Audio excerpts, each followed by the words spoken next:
ইঁচড়ের সবজি রান্না করব। তো ইঁচড় কষা করব, তার জন্য ইঁচড় নিয়েছি। দেখুন একটা বড় সাইজের ইঁচড়টা আমি কেটে নিয়েছি অর্ধেক করে।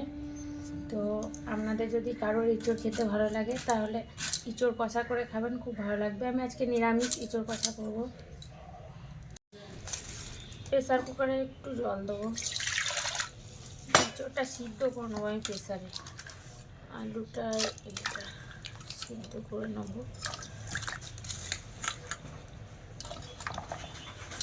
আর এর মধ্যে একটু চিনি দেবো, তাহলে কষটা ভাবটা চলে যাবে, তিতো তিতো লাগে। একটু হলুদ দেবো আর একটু লবণ দেবো, দিয়ে এটাকে সিদ্ধ করে নেবো।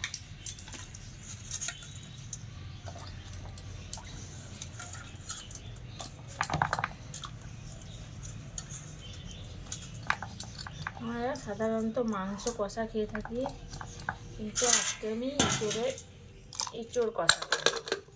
এটা লাগিয়ে দেবো,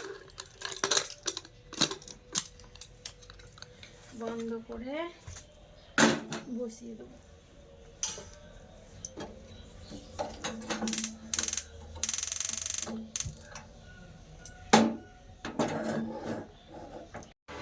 তেল দেবো একটু,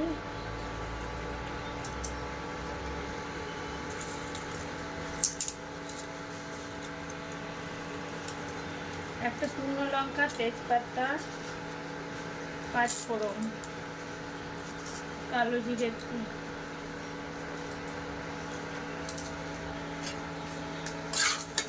ভেজে নেবো।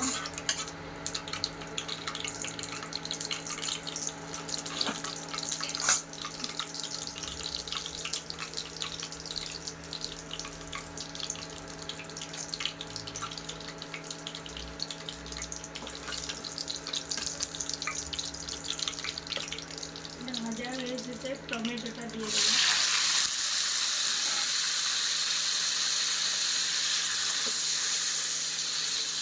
টমেটোটা একটু ভেজে নেব।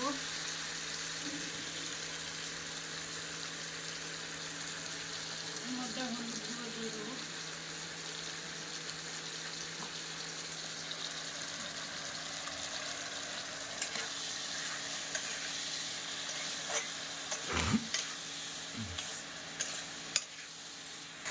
টমেটোটা আমার একটু ভাজা হয়ে এসেছে, এখানে আদা জিরে বেটে রেখেছি, এটা দিয়ে দেবো।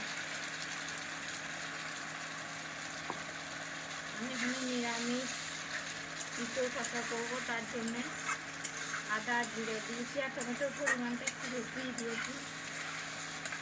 এটা একটু ভেজে নেওয়া ভালো করে।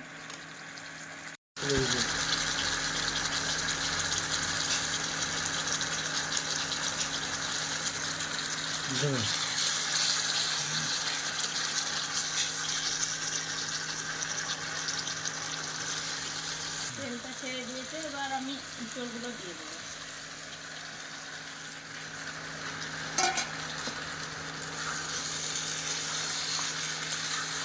ইঁচড়টা দিয়ে এবার কষাবো ভালো করে। একটু লবণও দিয়ে দেবো। সিদ্ধ করার সময় আমি অল্প পরিমাণ লবণ নিয়েছি, তাই লবণের পরিমাণটা আমি বুঝেই দেবো। কষিয়ে একটু জল দিয়ে ঢেকে ফুটবে, তারপর হয়ে যাবে ইঁচড় কষা। এইটা আমার হয়ে গেছে তরকারিটা। আমি একটু রসই রেখেছি, নামার সময় একটু ধনে পাতা ছড়িয়ে দেবো। আপনারা যদি একটু গরম মশলা পছন্দ করেন তাহলে একটু গরম মশলা দিয়ে দিতে পারেন, আমার ভালো লাগে না তাই আমি দিইনি। এবার এটা আমি নামিয়ে নেবো।